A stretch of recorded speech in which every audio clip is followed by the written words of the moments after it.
Hi friends, welcome to inspire hub channel. ನನ್ನ ಹೆಸರು ಮಂಜುಳಾ ಅಂತ. ಇವತ್ತು ನಾವು ಯಾವ ಟಾಪಿಕ್ ಬಗ್ಗೆ ಮಾತಾಡ್ತಾ ಇದ್ದೀವಿ ಅಂತಂದ್ರೆ ಪಾಸಿಟಿವ್ ಮೈಂಡ್ಸೆಟ್ ಮತ್ತೆ ನೆಗೆಟಿವ್ ಮೈಂಡ್ಸೆಟ್ ಹೇಗಿರುತ್ತೆ ಅಂತ ತಿಳ್ಕೊಳ್ಳೋಣ. ಫಸ್ಟ್ ನೆಗೆಟಿವ್ ಮೈಂಡ್ಸೆಟ್ ಇದ್ದಾಗ ಯಾವ ತರ ಇರುತ್ತೆ ಅಂತ ತಿಳ್ಕೊಳ್ಳೋಣ. ಒನ್ ಎಕ್ಸಾಂಪಲ್ ನಾವು ಯಾವ್ದಾದ್ರು ತಗೊಬೇಕಂತಂದ್ರೆ, ಈಗ ಇವಾಗ ತಾನೇ ಪಾಸ್ ಔಟ್ ಆಗಿರ್ತಾರೆ, ಅವ್ರಿಗೆ ಜಾಬ್ ಇರಲ್ಲ. ಇಲ್ಲ 2 ಇಯರ್ಸ್ 3 ಇಯರ್ಸ್ 10 ಇಯರ್ಸ್ ಆದ್ರೂ ಹ್ಮ್, ಏನಾದ್ರೂ ಫೈರ್ ಆಗಿರುತ್ತೆ, ಅವಾಗ ಜಾಬ್ ಇರಲ್ಲ.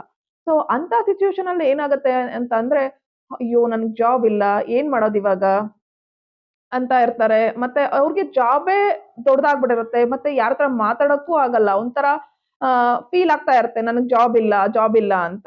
ಆಮೇಲೆ ಹೆಂಗ್ ಹೇಳೋದು ಮನೆಯವ್ರ ಹತ್ರ ಎಲ್ಲ, ನನ್ಗ್ ಜಾಬ್ ಇಲ್ಲ ಅಂತ ಅಂದಾಗ, ಇನ್ ಕೇಸ್ ನನ್ ಜಾಬ್ ಬಿಟ್ಟೆ ಅಂತ ಅಂದ್ಬಿಟ್ಟು ಫ್ರೆಂಡ್ ಜೊತೆ ಮಾತಾಡಿದಾಗ ಅವರು ಅದೇ ತರ ಮಾತಾಡ್ತಿರ್ತಾರೆ. ಇವಾಗ ಮಾರ್ಕೆಟ್ ಎಲ್ಲ ಡೌನ್ ಆಗ್ಬಿಟ್ಟಿದೆ, ಜಾಬ್ ಸಿಗಲ್ಲ. ಆ ತರ ಎಲ್ಲ ಮಾತಾಡ್ತಾ ಇರ್ತಾರೆ. ಇನ್ ಕೇಸ್ ಹಂಗಿದ್ದಾಗ ಅವ್ನು ಇನ್ನೂ ನೆಗೆಟಿವ್ ಮೈಂಡ್ ಸೆಟ್‌ಗೆ ಹೊರ್ಟೋಗ್ಬಿಟ್ಟು, ನನಗ್ ಜಾಬೇ ಇಲ್ಲ ಅನ್ನೋ, ಜಾಬೇ ದೊಡ್ಡದು ಅನ್ನೋ ತರ, ಆ ತರ ನೆಗೆಟಿವ್ ಮೈಂಡ್ ಸೆಟ್ ಅಲ್ಲಿ ಹೋಗ್ಬಿಟ್ಟು ಅದೇ ದೊಡ್ಡದು ಮಾಡ್ಕೊಂಡ್ಬಿಡ್ತಾನೆ. ಈ ತರ ಸಿಚುವೇಶನ್ ಬಂದಾಗ ಪಾಸಿಟಿವ್ ಮೈಂಡ್ ಸೆಟ್ ಇರೋರು ಯಾವ ತರ ಇರ್ತಾರಪ್ಪ ಅಂತ ಅಂದಾಗ, ಓಕೆ, ಅವರು ಕಾಮ್ ಆಗಿರ್ತಾರೆ. ಜಾಬ್ ಇಲ್ವಾ? ಓಕೆ, ಜಾಬ್ ಹೋಯ್ತಾ? ಅದನ್ನೇ ಅವ್ನು ಪಾಸಿಟಿವ್ ಆಗಿ ತಗೊಂತಾನೆ. ಈ ಟೈಮ್‌ನ ನಾನು ಯಾವ ತರ ಯುಟಿಲೈಸ್ ಮಾಡ್ಕೊಬೇಕು, ನನ್ ಬಗ್ಗೆ ನಾನು ತಿಳ್ಕೊಳ್ಳೋಣ.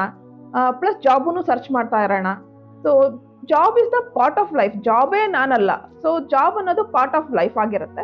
ಸೊ ಅದಕ್ಕೆ ನಾನು ಆಕ್ಷನ್ ತಗೊಳ್ತಾ ಹೋಗೋಣ. ಬೆಳಗ್ಗೆ ಬೇಗ ಎದ್ದೋಳೋಣ. ಎದ್ಬಿಟ್ಟು ಎಲ್ಲ ಪೋರ್ಟಲ್ಸ್ ಅಲ್ಲೂ ನನ್ನ ರೆಸ್ಯೂಮ್‌ನ ಅಪ್ಡೇಟ್ ಮಾಡ್ತಾ ಹೋಗ್ತೀವಿ. ಲಿಂಕ್ಡ್ಇನ್ ಪೋಸ್ಟಲ್ಲೆಲ್ಲ ಇಮೇಲ್ ಕಳಿಸ್ತಾ ಇರೋದಾಗ್ಲಿ, ಪ್ಯಾರಲ್ ಆಗಿ ಪ್ರಿಪೇರ್ ಆಗ್ತಾ ಇರೋದು. ಇಷ್ಟು ಟೈಮ್ ಅಂತ ತಗೊಬೇಕು. 1 ವೀಕ್ 2 ವೀಕ್ ನಾನು ಚೆನ್ನಾಗಿ ಪ್ರಿಪೇರ್ ಆಗಕ್ಕೆ ಟೈಮ್ ತಗೊಂಡು, ಪ್ಯಾರಲ್ ಆಗಿ ನಾನು ಅದರ್ ಪೋರ್ಟಲ್ಸ್ ಅಲ್ಲೆಲ್ಲ ಅಪ್ಡೇಟ್ ಮಾಡ್ತಾ ಹೋಗ್ತೀನಿ. ಸೊ ಅಪ್ಡೇಟ್ ಮಾಡ್ತಾ ಹೋದಾಗ ನನ್ನಲ್ಲಿ ನನಗೆ ಕಾನ್ಫಿಡೆಂಟ್ ಅನ್ನೋದು ಜಾಸ್ತಿ ಆಗ್ತಾ ಹೋಗುತ್ತೆ. ಸೊ ಏನಾಗುತ್ತೆ, ಕಾಲ್ಸ್ ಎಲ್ಲ ಬರ್ತಾ ಇರೋದ್ರಿಂದ ಇಂಟರ್ವ್ಯೂ ಶೆಡ್ಯೂಲ್ ಆಗುತ್ತೆ. ಇಂಟರ್ವ್ಯೂ ಶೆಡ್ಯೂಲ್ ಆದಾಗ ಫಸ್ಟ್ ಇಂಟರ್ವ್ಯೂ ಫೇಲ್ ಆಗಿರ್ತೀನಿ. ಸೊ ಅದನ್ನ ನಾವು ಬರ್ಕೊಳ್ತಾ ಹೋಗ್ಬೇಕು. ಏನ್ರಲ್ಲಿ ನಾನು ಫೇಲ್ ಆದೆ, ಯಾವ್ದು ಸೆಕೆಂಡ್ ರೌಂಡ್ ಅಲ್ಲಿ ಫೇಲ್ ಆದೆ, ಯಾವ ಕ್ವಶನ್ಸ್ ನನಗೆ ಬರ್ತಾ ಇಲ್ಲ, ಅದನ್ನ ನಾವು ಪ್ಯಾರಲ್ ಆಗಿ ಪ್ರಿಪೇರ್ ಆಗ್ತಾ ಹೋಗ್ತಾ ಇದ್ದಾಗ ನಮಗೆ ಮೈಂಡ್ ಸೆಟ್ ಪಾಸಿಟಿವ್ ಕಡೆ ತಗೊಳ್ತಾ ಹೋಗ್ತಾ ಹೋಗುತ್ತೆ. ಆಗ ಪಾಸಿಟಿವ್ ಮೈಂಡ್ ಸೆಟ್ ಇದ್ದವನು ಯಾವುದೇ ಸಿಚುವೇಶನ್ ಇದ್ರೂ ಅವನು ಕಾಮ್ ಆಗಿ ನಾನು ಅದನ್ನ ಮಾಡೇ ಮಾಡ್ತೀನಿ ಅಂತ ಅಂದಾಗ, ಈ ಕಡಿಮೆ ಪ್ಯಾಕೇಜ್ ಅಲ್ಲಿ ಹೋಗಿದೆ, ನನ್ಗೆ ಇನ್ನೂ ಜಾಸ್ತಿ ಪ್ಯಾಕೇಜ್ ಬರುತ್ತೆ, ಫಿನಾನ್ಷಿಯಲಿ ನಾನು ಅಪ್ಡೇಟ್ ಆಗ್ತೀನಿ, ಸ್ಕಿಲ್ಸ್ ವೈಸು ಅಪ್ಡೇಟ್ ಆಗ್ತೀನಿ. ಈ ತರ ನಾನು ನನ್ನ ಮೈಂಡ್ ಸೆಟ್, ನನ್ನ ಲೈಫು ಎಲ್ಲ ಚೇಂಜ್ ಮಾಡ್ಕೊಳ್ತಾ ಹೋಗ್ತೀನಿ. ಆ ಒಂದು ಕಾನ್ಫಿಡೆಂಟ್ ಅನ್ನೋದು ನನಗೆ ಜಾಸ್ತಿ ಆಗ್ತಾ ಹೋಗುತ್ತೆ.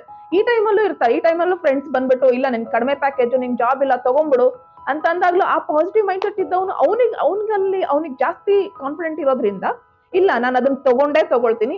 ಬೇರೆಯವ್ರು ಹೇಳೋ ಮಾತನ್ನೆಲ್ಲ ನೆಗ್ಲೆಕ್ಟ್ ಮಾಡ್ಬಿಟ್ಟು ಅವನಲ್ಲಿರೋ ಒಂದು ಕಾನ್ಫಿಡೆಂಟ್ ಅನ್ನೋದು ಇರುತ್ತಲ್ಲ, ಅದನ್ನೇ ಮೇನ್ ಆಗಿ ಬೇಸ್ ಆಗಿಟ್ಕೊಂಡು ಅದನ್ನೇ ಅವನಿಗೆ ಏನ್ ಬೇಕೋ ಅದು ಸಿಕ್ಕೇ ಸಿಗುತ್ತೆ. ಆ ಫ್ರೀಕ್ವೆನ್ಸಿ ರೀಚ್ ಆಗೇ ಆಗ್ತಾರೆ.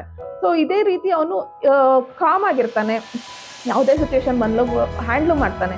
ಸೊ ಈ ತರ ನಾವು ಯಾವುದೇ ಸಿಚುವೇಶನ್ ಅಲ್ಲಿ ಮೋರ್ ಪಾಸಿಟಿವ್ ಆಗಿದ್ದಾಗ, ನಾವು ಏನೇ ಬಂದ್ರು ಲೈಫಲ್ಲಿ ಅದನ್ನ ಧೈರ್ಯವಾಗಿ ಎದುರಿಸ್ತೀವಿ.